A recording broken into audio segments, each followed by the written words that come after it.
everyone. Thanks for tuning in today. Our show today is going to be a little about Transgender Day Visibility, which was last Friday, and also Cesar Chavez Day, which was also the same day.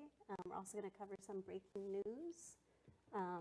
And we are the CSUMB Women's March team, and I'll go around and have us do introductions to start things off. Yeah. Hi, my name is Estafania Rodriguez. I'm the vice president of the CSUMB Women's Club at CSUMB. I'm a Master's of Social Work student. Hi, I'm Dr. Axil Cricchio, and I am psychology faculty at Cal State Monterey Bay. My name is Leah Kaplan, and I'm the secretary of the CSUMB Women's March group. Thanks so much for joining us today, Axil. It's really nice to have you. Yeah. So we wanted to talk a little bit about some breaking news that just came out this morning. Steve Bannon, who's been the head of the National Security Council, has been removed. So we're really excited about that. As some of you may know, Steve Bannon was the head of the newspaper publication Breitbart, which was considered a very white supremacist publication, and there were lots of conflicts of interest with his position on the Security Council, and lots of people saw it as a real problem for him to be there, so we're very excited that that has happened. Yeah, I think it goes to show that if enough people are kind of out there speaking their minds and saying that they're disappointed in what the administration is doing and they're not supportive of Trump, they're really starting to listen in some aspects. You know, I think Steve Bannon was a really big, I can't think of the word, big thing. Loose cannon. Yeah, news cannon, yeah, and loose cannon, and by getting rid of him, it's like, okay, I feel like the administration is really starting to think we need to reconsider the way that we do things because people are not happy. And I think it's a real product of people's pressure, because there were a lot of people calling their Congress people, letting them know that this was not okay, and people have been really putting the pressure on for months now, and I think that it's really paid off. So these are the kinds of victories that we really need to celebrate, and awesome. Yeah, Axel, do you want to tell us about that? Yeah. I was thinking, sometimes life imitates art, and art imitates life. I'm always reminded of the V for Vendetta scene, if you've seen that film, where he says, and I'm paraphrasing, that the government should be afraid of its people, not that people should be afraid of its government. And I think that is sort of the heart of all activism, that if we're operating under the assumption that we have everyone's best interest in mind, then that's always going to be, that's always going to be the best way to approach civil rights issues or just equality. And, that's truly at the heart of the United States core, if we take away all of the other not so good things that we've done. Right. So. Yeah, and I think that's something that we've been really talking about with the Women's March, and trying to be intersectional, and trying to show our face in many different parts of the community, as we did this weekend. Yeah, as a group, we attended two very different types of demonstrations this weekend. On campus, we participated in, I can't remember the fraternity's name, but it was a CSUMB fraternity. They hosted a march or a walk for them, which was this fraternity's way of speaking out against sexual assault. And what they did was, I thought it was very creative.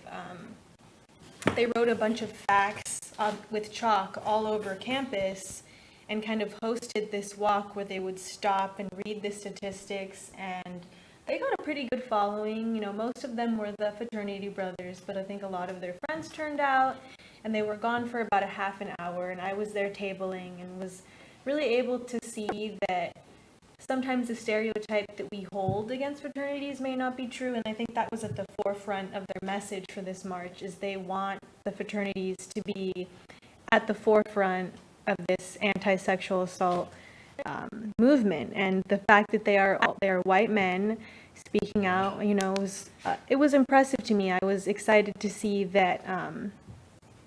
They're out there doing something. We typically see fraternities as just partying and not doing much, so it was exciting to see them doing something that would benefit the CSUMB community. Yeah, I think it's really cool that they asked our group to be there too. Yeah, that was cool. Something that we're really trying to do for any of you CSUMB students watching, we really want to connect with all the clubs that are out there, because that's something that we want at the forefront of our group, is we want to involve everyone and truly be intersectional, and that means fraternities, the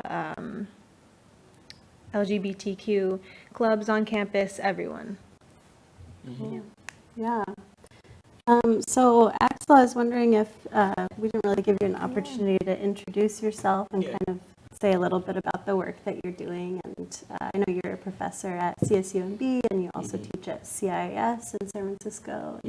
Just want to find out a little bit more about you and what you're up to. Yeah, it varies because it's about time, and things kind of take a backseat a little bit in the these peaks in the semester, right, where we're coming toward the end, and lots of things are due, and students are trying to graduate, and all of that.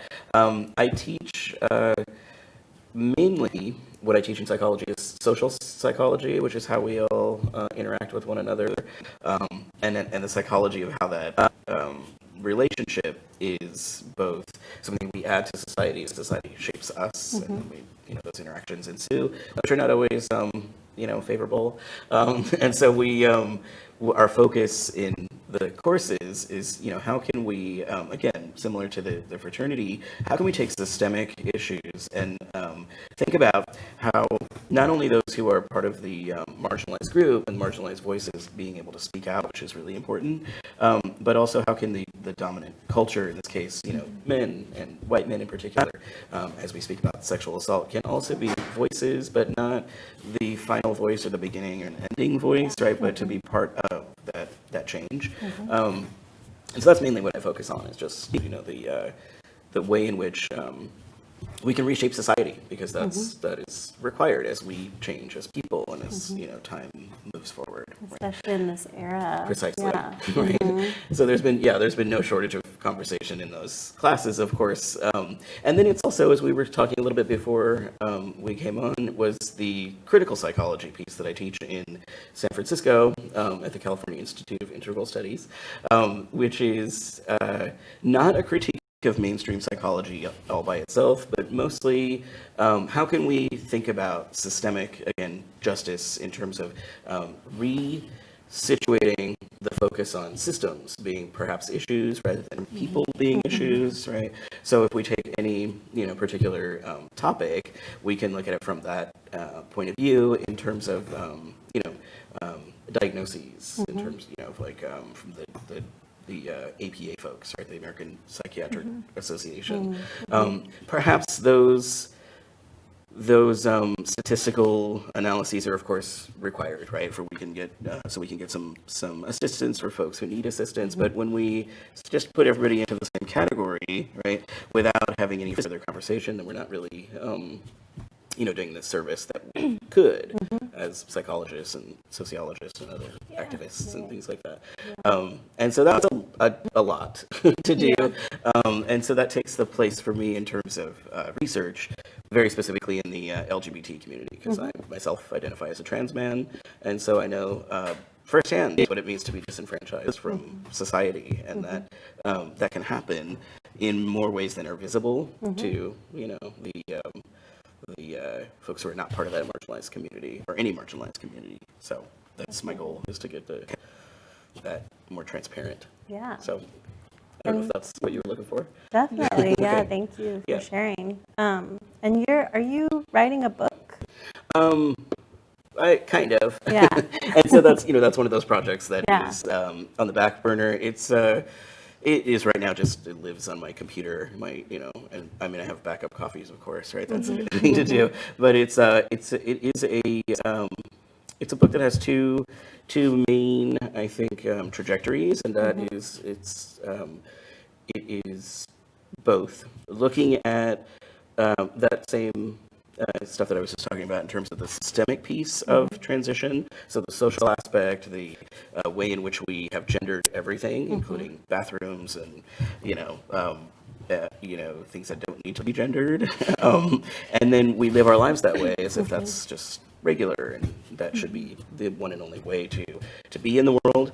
So it shines a spotlight on that, and it's also a piece about the whole process of medical transition, and that of course is not what every transgender person does, but that there is a lot of obstacles in terms of moving forward with healthcare and other kinds of things, and so it's got those two pieces, and so it's currently titled "In the Middle of Me," which I think is appropriate for someone who's navigating gender. So, yeah. Well, I'm really excited to read it. Okay, great. Yeah, maybe we can bring you back when it's all done. Absolutely. Yeah. And then And do I'll a Q&A and everything. perfect. Okay, that'll get me motivated. Yeah, we can have a book release Right. party at Wave Okay. Street. Nice. And so we were just also talking about, before we came on, about how yesterday Right. something really important happened with LGBTQ rights. There was something that happened, was it last week with Trump? Right. Do you want to frame that piece? I'm not remembering the details. So I think that what happened last week, Trump revoked key components of Obama's previous executive order banning federal contractors from discriminating against employees on the basis of sexual orientation or identity. And then yesterday, you were telling me. And also my understanding of the Trump repeal, or the attempt to repeal, was it extended from employment to housing, and also another big piece that I'm not remembering. So it was employment and housing, which is a lot. Maybe it was healthcare. And I part of me feels like I should be keeping up with all of that, and then part of me thinks that things are going to turn around like they have been, and so it's hard. It's hard to keep track of all those details. Definitely, there's but, a lot. Yeah, it is, and it's overwhelming and can be daunting. I think that's a big piece. Overwhelming is that Right. a lot of us, we have this inclination towards social justice and this need and passion and drive to kind of fix all of the problems that are going on around us. And there's a term my friends and I use, and I know a lot of people, when you're woke and you know of things that are going on, and it's almost like you can feel what everybody else is going through, and there's so much empathizing going on that it just becomes so emotionally overwhelming that you shut down. And I think, something as social workers and psychologists is we need to stress to everyone the need to take care of yourself. If you need to turn your computer off for a few hours and not see the 5 million news things that come up, like what's Trump doing next, then do that. Take a day off, Take a break, and take care of yourself, because this is obviously, it's just getting started. He hasn't even been in office for a year, so we have a long fight ahead of us, and it's okay to not pay attention for a few hours, days, weeks, whatever you need. I was kind of segueing into the other thing that Women's March did this weekend. I was feeling really tired and unmotivated with everything that was going on, politically and with school, and I attended the UFW March, the Salinas Cesar Chavez Resist Trump celebration in March. And just being there, kind of surrounded by all of these other Latinos, was insane. I was so motivated. I was like, oh my gosh, this is where my people are. Being in Monterey and for school, and I live in Santa Cruz, the Latinx community just isn't as apparent as what I'm used to. So being able to spend time with my people just really recharged me, and I'm back at it and just ready to roll again. Yay. I'm so glad you got some good inspiration. And I can talk a little bit about the march. So they went all around Salinas, and it was incredible. They had dancers, and there was flags for everyone, and the community really came through. Water. There were several speakers. The president and vice president of the UFW were there. They had like representatives for several agricultural companies in the community that came out. A couple of Cesar Chavez's grandkids were there. Wow. They had music. Jimmy Panetta was there. It was Awesome. truly an event that had farm workers at the forefront, which is really important. You know, they feed us, and that's something that I don't think any of us can ever repay. Yeah, and it was cool to have Women's March there, and I think that we need to be involved in more stuff like that. Yes, definitely. Yeah. Yeah. Thank you for representing us, and I really hope that we do more to, you know, align with that community. And because, yeah, like you're saying, this is a community that's so prevalent around here, and frankly, like under this, the current administration, there's a lot of threats to the farm working community and to the immigrant community, undocumented folks, and I think it's, you know, definitely a real area that, like, I think a lot of us in the Women's March want to focus on and want to help out with as much as we can. So Yeah, and I think it's really important to you know, remember that history, whether it's local or whether it's national, because it's, you know, especially in a time of the what are they called, alternative facts, right? Where we don't really know. We don't know if we're getting news or we're getting someone's, you know, the Onion, you know, article, or, you know, people are thinking that is actually news. And so one of the another celebratory thing, it's important, I think, to continue to celebrate, but also the historical context of what it is that we're celebrating, right? So it's not so much about, you know, we won and they won, and, you know, we just kind of go back and forth. The, you know, going back to the Trump administration's attempt to repeal the rights for LGBT folks, yesterday was the, sadly, the anniversary of the assassination of Martin Luther King, and coincidentally, the 7th Court of Appeals in, I believe, the Chicago area, created or not created, but ruled on a federal ruling that there was a particular case that they were looking at, and it was a woman in another part of that country, or on the East Coast somewhere, who had been fired in 2015, simply because she was identified as a lesbian. And so the court ruled that it is basically under Title IX, which is part of the Martin Luther King 1964 Civil Rights Act, illegal for folks to do that, which I think, you know, to me is kind of like common sense, right? But if we need that to be a federal ruling for folks to understand that that's, you know, basic rights, then that's a celebration. And, you know, I think it means something that it was coincidentally happening on that day. So it effectively overturns the attempt by the administration, which I think is important. very to important. note. Yeah, it seems like slowly some victories are happening, and I'm really glad we're recognizing that today. Yeah, sort of along those lines, also just talking a little bit about Transgender Day Visibility last week on Friday. We're all social workers in the Women's March, and I'm doing an internship this year at the Diversity Center in Santa Cruz, which is the LGBTQ center for Santa Cruz County, and actually for Monterey County and many counties around here. It's the only center for that community. So we're doing a lot of important work there. And on Friday we live streamed a panel of several African American transgender leaders in the community in the East Bay in Oakland. It was really amazing. Super great to see all of those folks talking about the work that they're doing in the community, really important work. And also there was a gathering in the evening at the Clock Tower in Santa Cruz to celebrate Transgender Day of Visibility. And yeah, so that's kind of what went on. For that, I know that we had some kind of image for that. I'm not sure if that's happening right now or not, but Yeah, and so we talked a little bit about what happened yesterday with the Court of Appeals. And I guess maybe we could talk a little bit about SB 54. Yeah. That is the American Values Act. The California Values Act. Yeah. That that actually just passed the Senate. Was it, I think it was yesterday? No, it was the day before yesterday.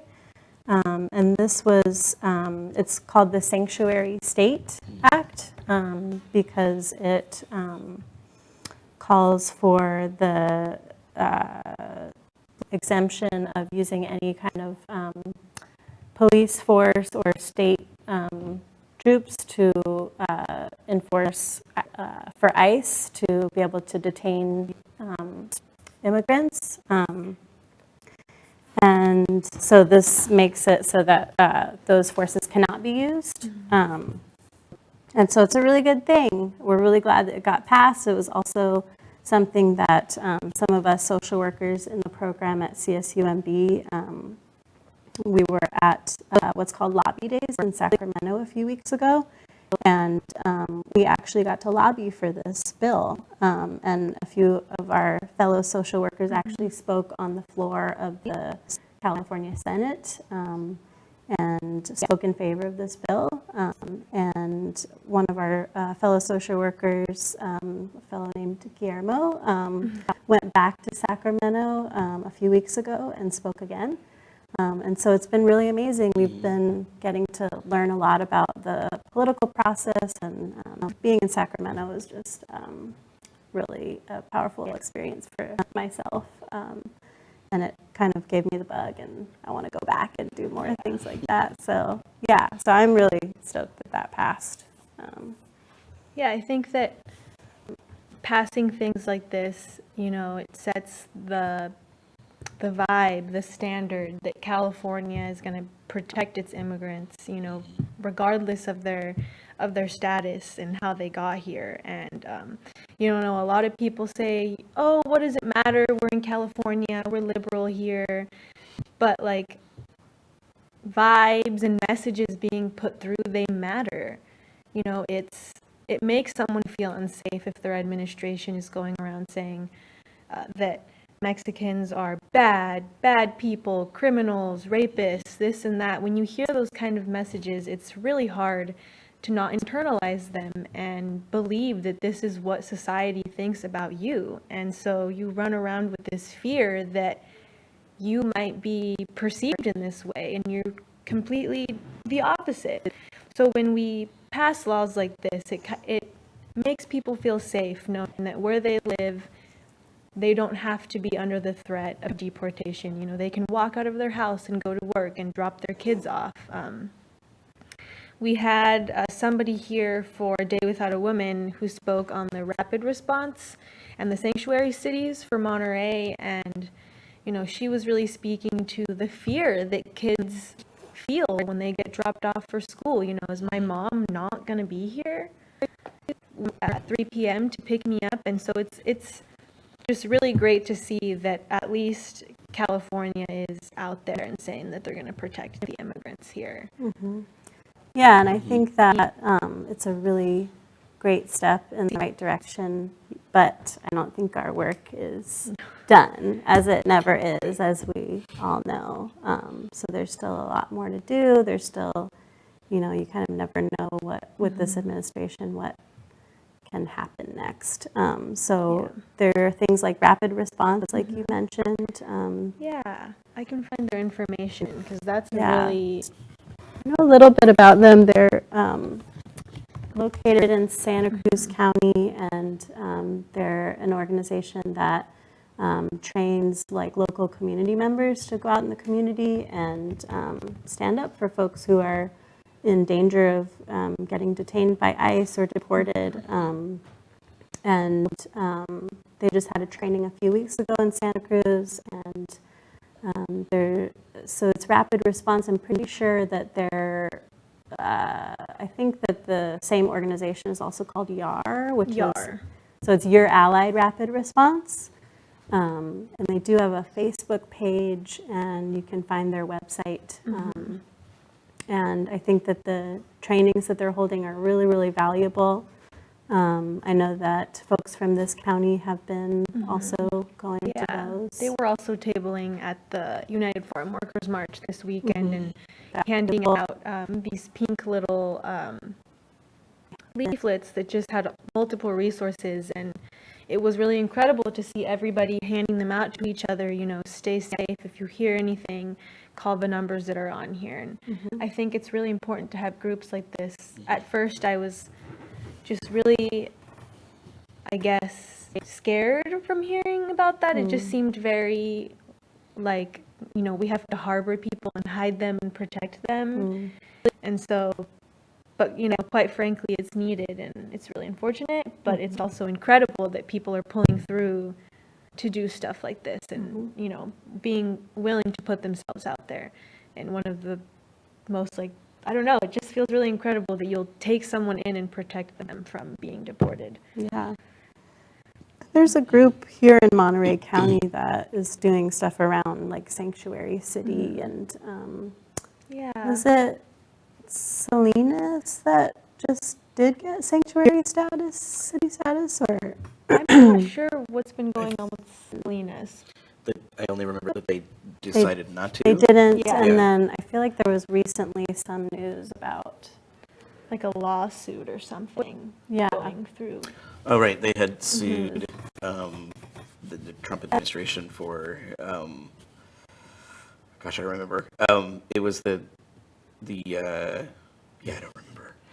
But they pushed back on not so much the sanctuary piece, but just in terms of him taking funding from something. And so, you know, related to all of that, of course, is the, again, I think in systems, so I think it's really important to recognize that when groups who have different marginalized identities come together, that is also a really powerful piece of activism, rather than what sometimes happens within activist circles is that we kind of vie for those positions. If we have rights, then someone else can't have rights, and I think it's an important conversation, which I don't want to spin it in a positive sense that we have this administration, but it is a positive thing that has come out of this administration in terms of people having those conversations, people being in public saying, you know, if you need assistance, come to my house. Sort of the allyship. Precisely, and that's you know, that's going to create communities, which is going to radiate to larger contexts of activism, which I think is something that maybe we lost sight of in the 80s and 90s, you know, in the 2000s, in terms of, you know, if we think back in just recent history of, you know, the 1960s and even the 50s, where folks started to just, you know, take some ownership in identity rather than, you know, moving from the McCarthy era, right, where these were things we had to do because we would be imprisoned, right? So we've come a long way, and I think it's important to recognize that, but it's, as you mentioned earlier, the work is just beginning in some ways, and so it's both, you know, disheartening and positive at the same time, which is an interesting point. I just got the name of the Rapid Response in Monterey. They're Rapid Response Network of Monterey, and so there is one in Monterey. Yeah, so, they are meeting at the Peace and Justice Center on Monday, April 10th at 7 p.m. So if you are interested in rapid response, Monday, April 10th, 7 p.m. at the Peace and Justice Center. Very cool. Yeah. Which is located in Seaside on Fremont, I believe, by the yoga sanctuary, if you know where that is. Nice. So what was the day again? Monday, April 10th. Monday, April 10th at 7. Awesome. Yeah. Yeah, going back to what you were saying, I know for myself, like I, you know, have kind of like dabbled in activism for a long time, and like have sort of been in and out of a lot of different like political groups, but I feel like, yeah, this is kind of the first time in my adult life where I felt really called to action and have gotten really, really involved in several different groups. So, yeah, it's exciting to see, from other people and other groups. It's also exciting to see within myself, and Right. I'm just, really glad to be working with the Women's March. I also wanted to clarify something that we talked about with the Day Without a Woman panel. We were talking a little bit about some criticisms of the Women's March, and I mentioned that some folks didn't feel included in the Women's March, namely transgender folks and women of color, people of color.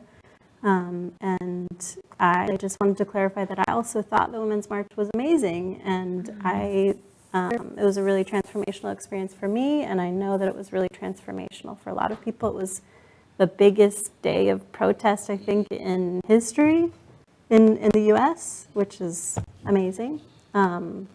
But I do think that it's really important to, as we're moving forward and as we're, a lot of us are maybe new to activism or getting, our feet even more wet in it, I think that it's really important to keep a critical lens and be listening to each other and be working together in that way so that we can, keep getting things moving forward even more and keep getting things even more right, and just trying to have everyone at the table, have everyone have a voice at the table, I think is really important. So I just wanted to clarify that I didn't think the Women's March was a bad thing.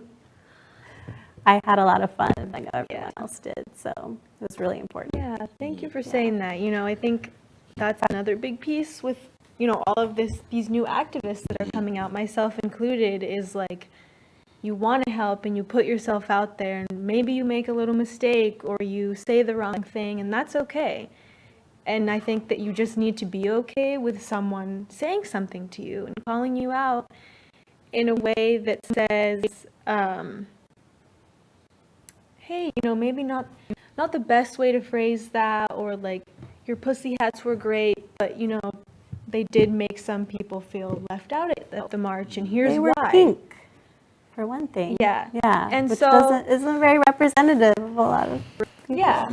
And so, it's this really interesting phenomena that happens within like activist groups, I think, is you get these people who are in it, but when someone kind of says, whoa, like, maybe think about it this way, or don't say this, it offends them, and quickly, like, that they don't want to do it anymore because, I said the wrong thing, and it's completely not that. It's just like, we want you here. We're so grateful that you're here supporting us and coming along for this ride, but, we are for equality and anti-oppressive systems, so, that needs to be at the forefront of everything. And I think as social workers and psychologists, we kind of know the more compassionate ways to let people know these things, and that could be another big piece about the Women's March, is that we advocate and know better ways, and not better, that's the wrong word to say, but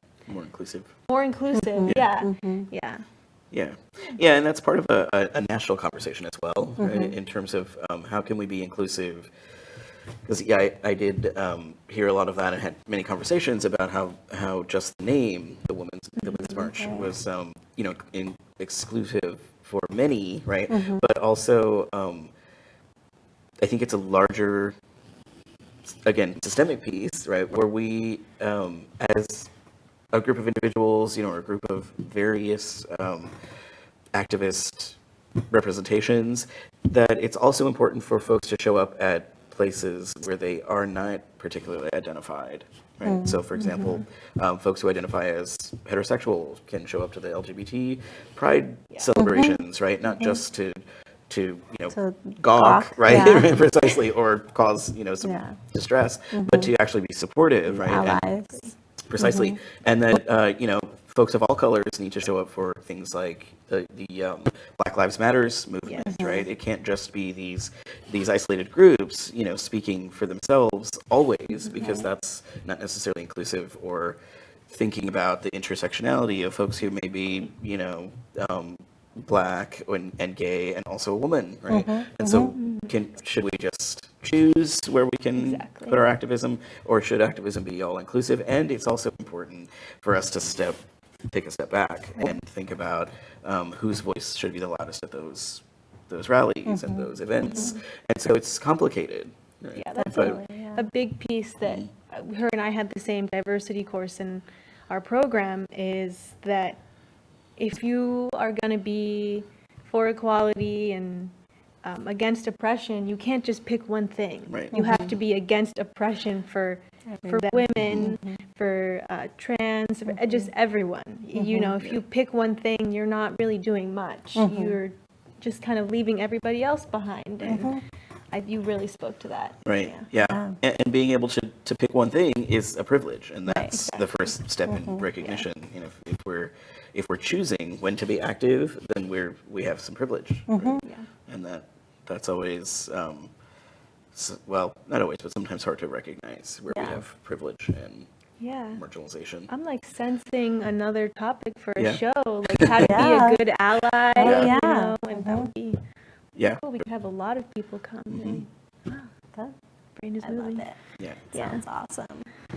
Yeah, I think just continuing to have these kinds of conversations is really important because, you know, I feel like what else are we here for other than to like make connections with each other? And I think a lot of times people get stuck in their one frame of reference or their one, you know, identity or something, and they and we live in kind of an individualistic culture that, you know, we get sort of like stuck in these boxes, but it's so nice to be here with both of you and be talking about these things. And I think that if we just try to like foster a sense of just connection and conversation and, you know, throughout these activist movements, you know, having conversations with people who maybe don't want to be activists, I think is really important too.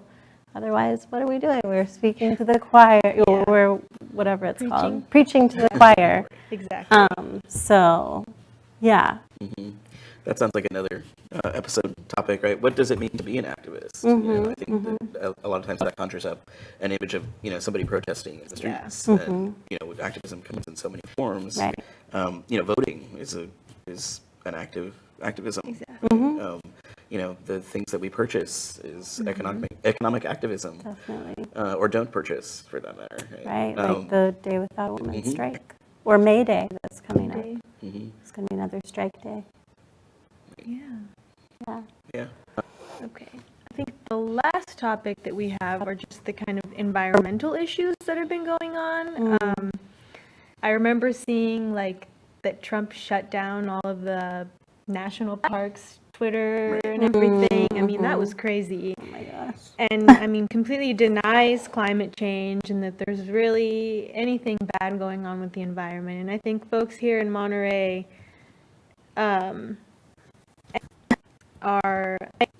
should be even more enraged. You know, we claim to be this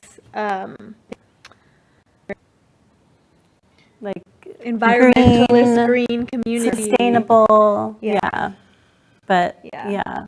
And it says, let's see, he recently rolled back on some Obama policies that were aimed at curbing climate change and limiting environmental pollution. So, and it also threatens to limit the federal funding for science and the environment. So, you know, it's clear that our Earth is not quite important to the administration that we have.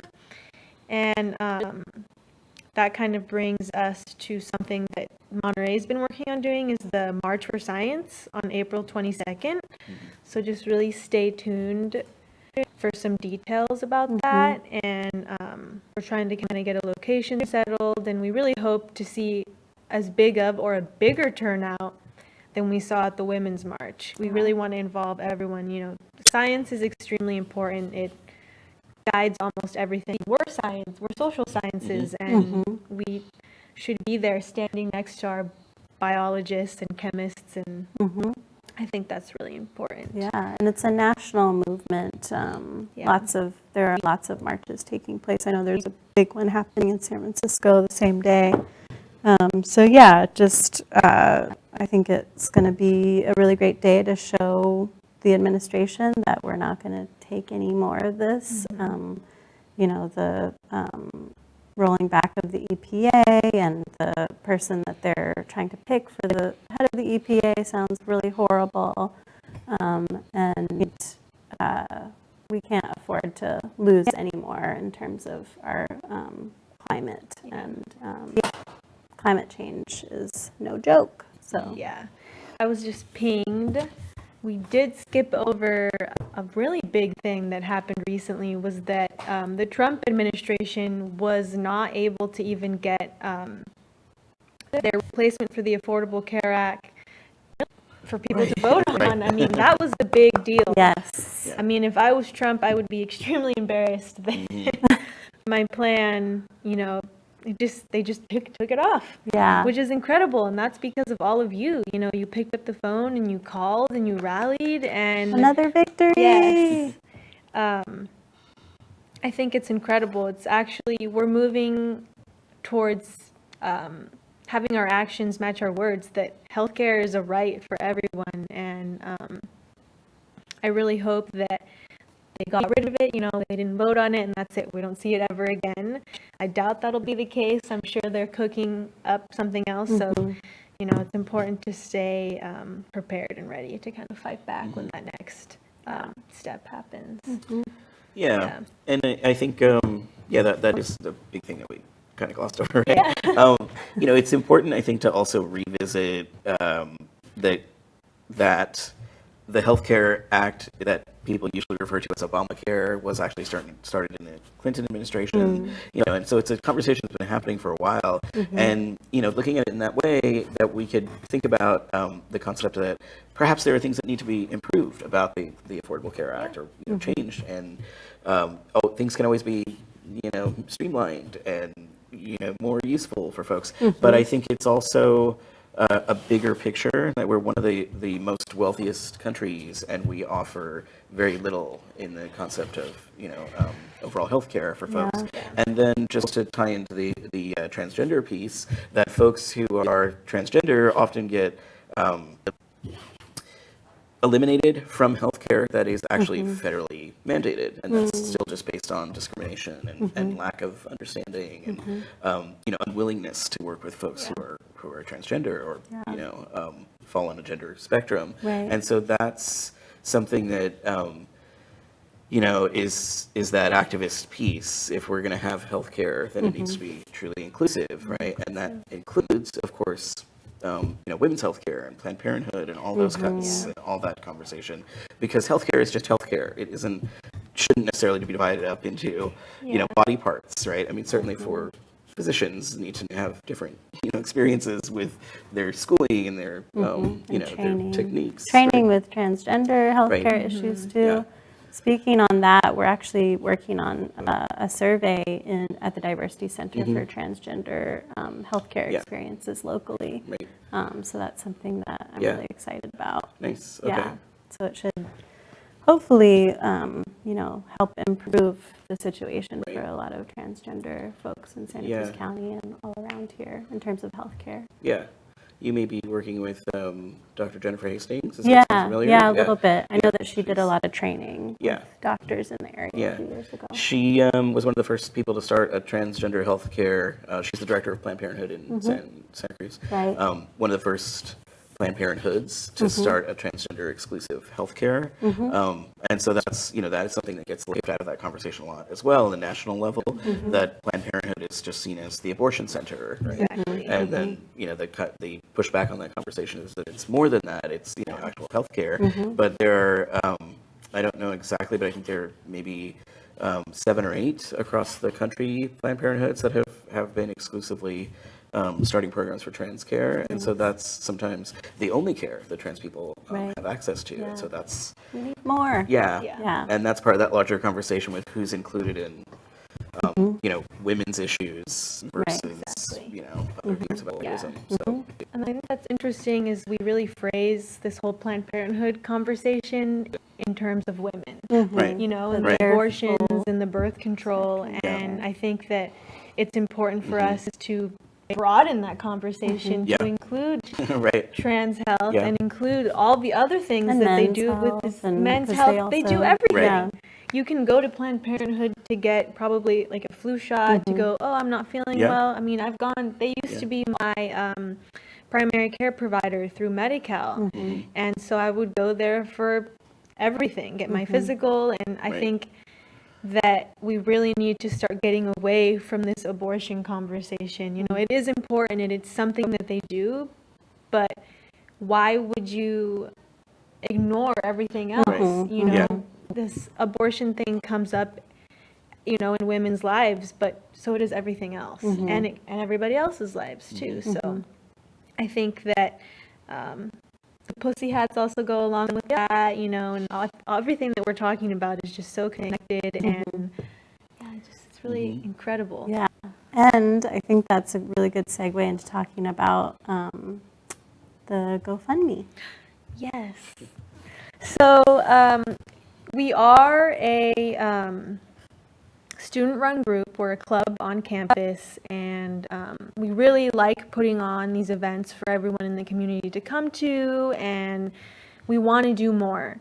So in order to do that, you know, a lot of these activist events cost money and a lot of our time.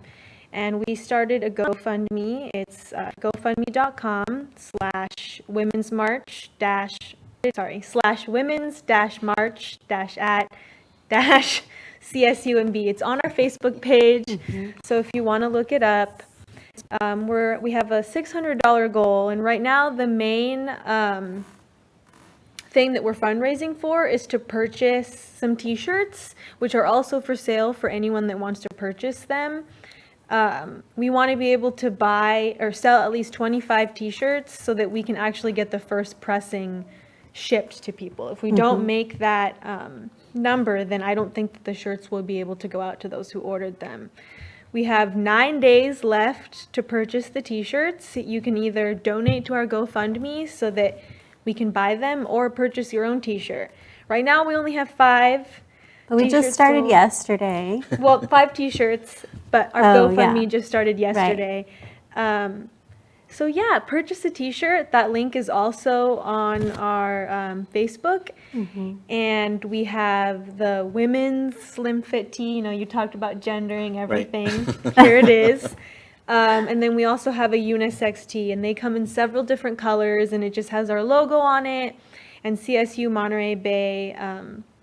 If you went to the march, or if you didn't, you know, this is a great kind of like piece of memorabilia that you can have and remember that you were either a supporter of the Women's March, or maybe you were there.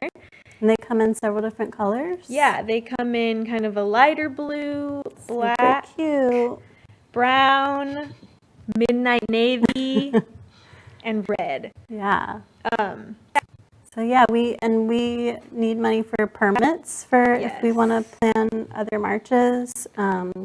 We're also thinking about possibly doing something for Planned Parenthood. That's been big on our list to do an event for them, and we'd like to do a fundraiser for them. So in order to do a fundraiser, we need some capital to startup costs. Yeah. So if you can support us, that would be wonderful. Yeah, and you know, a lot of people really struggle with what to do in these times. You know, maybe they don't like marching, or, you know, going to rallies and stuff like that. It's not their thing. So I would say the easiest, simplest way to kind of get involved in a movement is kind of flex that wallet a little bit. Get out there and donate to your favorite causes, you know, whether it's Planned Parenthood or the ACLU, anything really, or the Women's March, CSUMB. It's just a simple way that you can support your local activists so that we can continue doing what we're doing. Yeah, and that's actually another form of activism, right? If it's within your economic means. Exactly. Yeah. Cool. I think Awesome. we still have some time, but oh yeah, we didn't mention that it's Anti-Street Harassment Week this week, April 3rd through 8th. So yeah, that's kind of about getting heckled as a woman on the street, or a man, I think, or a man, or any gender, person, really. Yeah. So yeah, I think it often happens to like female identified individuals.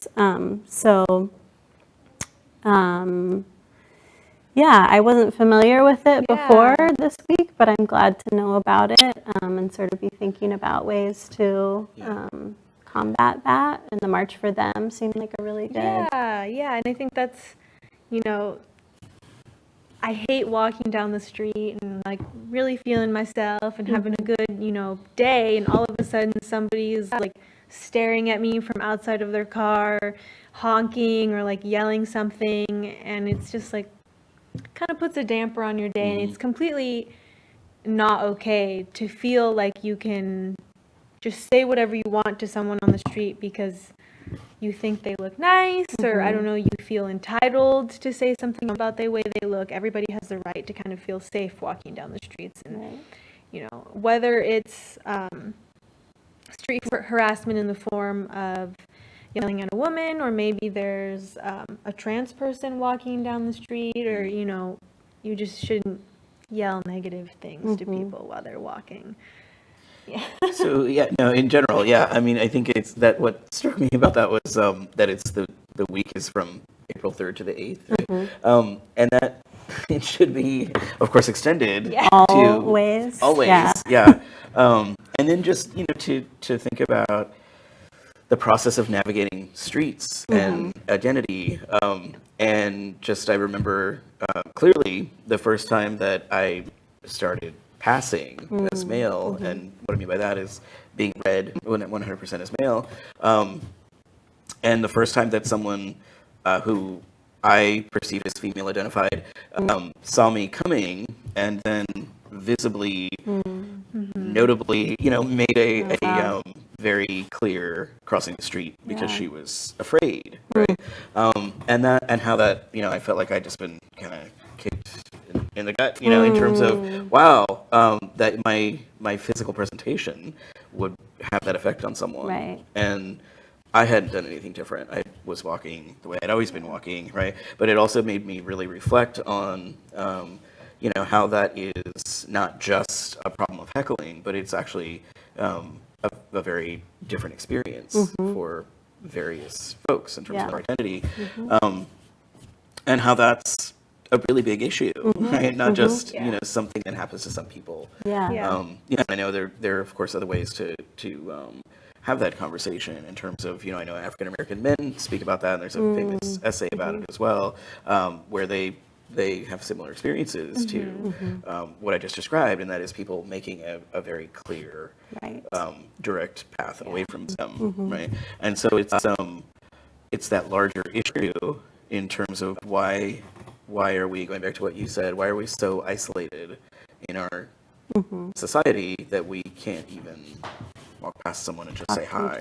Right? This conversation has come up in other classes in my undergrad too. Like, I have heard males, people who identify as males, saying, yeah, I'm walking behind her and she starts like running. Walking faster. Walking faster, and I'm just walking, and I get this feeling of guilt of like, I feel really bad. And so I want to thank you for like speaking out, because, you know, not everybody is out there to hurt you, but however, like, why are we feeling that way? What is the systemic stuff going on that makes somebody feel like they need to cross the street or start speed walking away from someone?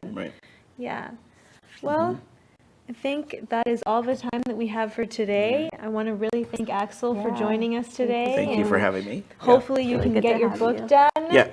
One day. And come back and we can talk about that. Yeah. I'd be happy to anytime. Cool. Awesome. Thanks, guys. Thanks, everyone. Thank you, Wave Street.